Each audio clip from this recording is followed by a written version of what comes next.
Welcome back to the channel. This is the Action Figure Grader. I've got a few more data points for some play sets and vehicles that are all loose, and then I've got mainly mint on cards for the vast majority of the items in this video, just to give you guys a sense of prices that are out there. And one of the interesting things that I notice is that every time there's a Jeff Jacobs collection session over on Hakes, if you've got something in high grade, it immediately gets listed the very next day just to test the waters. And there were a few of those types of items, and some of these are also our sales from before the last part 3 Jeff Jacobs session that closed last week. So I just wanted to give you guys a sense of everything that's out there, and we're going to start off with some loose complete play sets and vehicles, lower price type items that would be budget friendly for collectors that are not into the super sealed and graded and all that kind of stuff. But this was the Ewok Village playset, no longer sealed, and probably unused contents based on the photos. It's pretty limited information, probably a seller that's not familiar with what they really had, but it looks like it had been retaped and things like that. But you know, some extra kind of padding were added in there, but you know, it's got the original inserts. It looks like some of the stuff is still in the original baggies, so I'm guessing that this is probably unused contents for the Ewok Village action playset. But unless you ask the seller directly, you don't know for sure. And so that's why it sold for a relatively cheap price of $325. I think that's a very good deal if it's unused contents, but you would have to verify before the auction ended. And then Toy Scout listed a bunch of vehicles. This was the Slave one with a pretty nice looking box, the inserts and, you know, used stickers, things like that. So a loose complete Slave one along with a pretty nice looking box and the cardboard insert that goes inside the box. And that one sold for $281.99, which I think is a pretty good deal given the condition of that box. That's a very nice display piece. And they had a few others similar condition where the stickers were applied to the vehicle and it had the original box. So this is the LP logo TIE Fighter, very nice box, and that's where the vast majority of the value was for a few of these items. So the TIE Fighter sold for $146.50. The X-Wing on the Star Wars box with the LP logo, that one sold for $103.50. The box was kind of tatty, and that's why it didn't sell for that much. And then likewise, the Darth Vader's TIE Fighter, which was also the Star Wars packaging. This is the non-LP logo, and it also had the pop cut out of the box. So again, these two were not in particularly great shape, but that still sold for $102.50. Now on to the mint on cards. This is where the big boys play, and a lot of these were very high grade items. This seller, JFK Solver, is one that we've talked about in the past. I guess he or she is selling off the collection because they've had some really big time gems that they've listed on eBay. And the first one is a 12 back A Luke Farm Boy punched example AFA 80. That one sold for $23.76. 80, 80, 85 were the sub scores. 12 back A, again a punched example, but $23.76 is not a bad deal for a 12A. Likewise, they had a 12 back A Princess Leia graded AFA 80. That one did have the Toys R Us price sticker with light edge wear around the top of the card there, but $18.26. Probably about as cheap as you'll get for an AFA 80 Princess Leia 12 back A. And I think a lot of that is because it was punched and because of the ugly Toys R Us price sticker. They also had a Boba Fett on the 77 back A. Fairly moderate yellowing to the blister, but again, a punched example. That one sold for $20.94. $20.94 for that one. 80, 80, 85. Archival case AFA 80. I thought that's kind of in line with market. I just saw one that got listed for $2,200 with a make an offer option that was also a 77 back A. So I sent that one out to my Patreon supporters. We'll see if it sells or not, but that one had lighter yellowing to the blister. It was in better shape, I would argue, than this one. And so they listed it at $2,200 make an offer. So I think that one will probably sell given this data point of $20.94.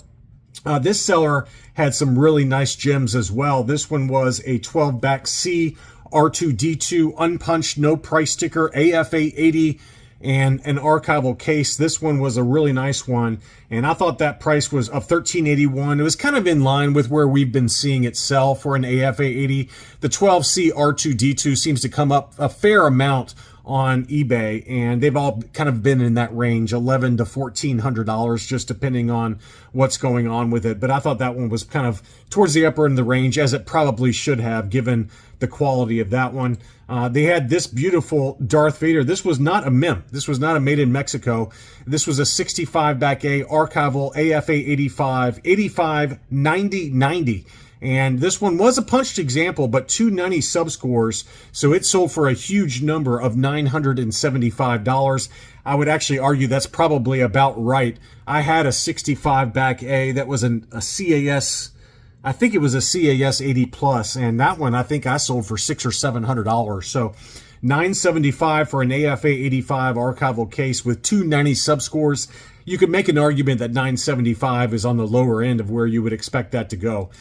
Here was another Vader. This one was a 41 back B AFA 75, mainly because of the creasing and the spider veins on the front of the card there. But AFA 75 clear blister.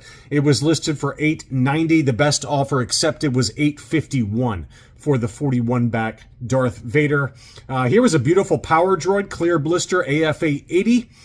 And that one sold in an auction, straight 80 subscores on that one, punched example. That one sold for $785, which feels like a really good deal for a 20 back. I thought that was a very good deal for what that one was. It wasn't perfect, but it was pretty nice. And clear blister, it was punched, but $785 is a good price, I think, for that. Here was a 75 grade debut card for Yoda. That one was listed for $599 and sold in a make an offer situation for $500, which I guess that's about right. You know, we talk about the 32B Yoda all the time and how you can probably get one in similar condition for $350, but then you got to factor in grading and the shipping to and from, and you got to get to about $500 anyway. So I think that was probably about right for what it is. A 75 grade, you don't really get much value there, versus a ungraded example when you start thinking about the grading costs. It's when you get to the 80 and above, it's where the 80 grade really goes for a significant premium versus an ungraded 80. But, you know, hopefully that makes sense. But I think that one was pretty fair at $500. Here was the Bespin Freeze Chamber from the Micro Collection. This was a factory sealed example, graded AFA 80, and that one sold for $520. $520 for that one. Pretty cool set there. That's still one of my favorite Micro Collection sets that I never had growing up. Here was a beautiful Palatoy Luke Skywalker double stem blister 65 back D AFA 75. I don't think that this one was a Toy Tony, although I've heard that there are some Toy Tonys that have the double stem blister, but I'd have to go back and look at the list to see if it's on there. I just judging by the condition, I don't think it looks like a Toy Tony to me, but I would have to verify that. But 80, 70, 80 were the subscores on that one. It's interesting. It's 80, 70, 80, and then it got a 75 overall. $1,300, big number on that one, but that one was a beauty.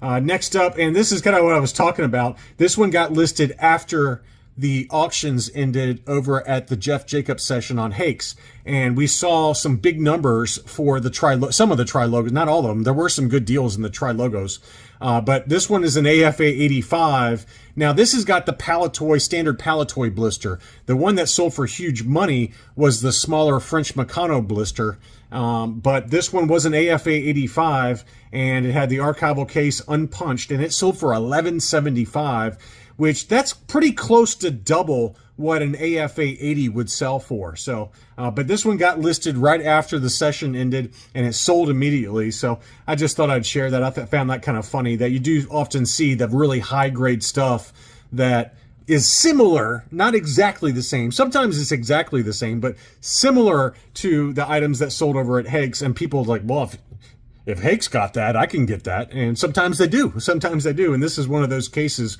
where it did sell. So that one sold at $1175. Here was a big one. And this one was listed prior to the Hakes session, but obviously there were a number of very nice mint on card Lili Ledys that Jeff sold in that section, section 3 or, session 3 over at Hakes. But this was a beauty that was listed and ended around the same time. But this was a Ben Kenobi AFA 75, and it sold for $4,050. Probably about right, just given what some of the other sales were over at the Hake session. But you can see some kind of peeling a little bit at the top of the blister, but that's a pretty common problem for a lot of these true Lili Ledy mint-on cards, is that those blister seals are not great. But that is a beauty. Look how beautiful that is. That is just stunning to look at. I don't know what it is about that particular card back, but it you know, obviously it's an alternate image, but it is just awesome. It is absolutely stunning, and did sell at $4,050. Here was a 21 back Luke AFA 80. That one sold for $1,700. I did verify that sale price.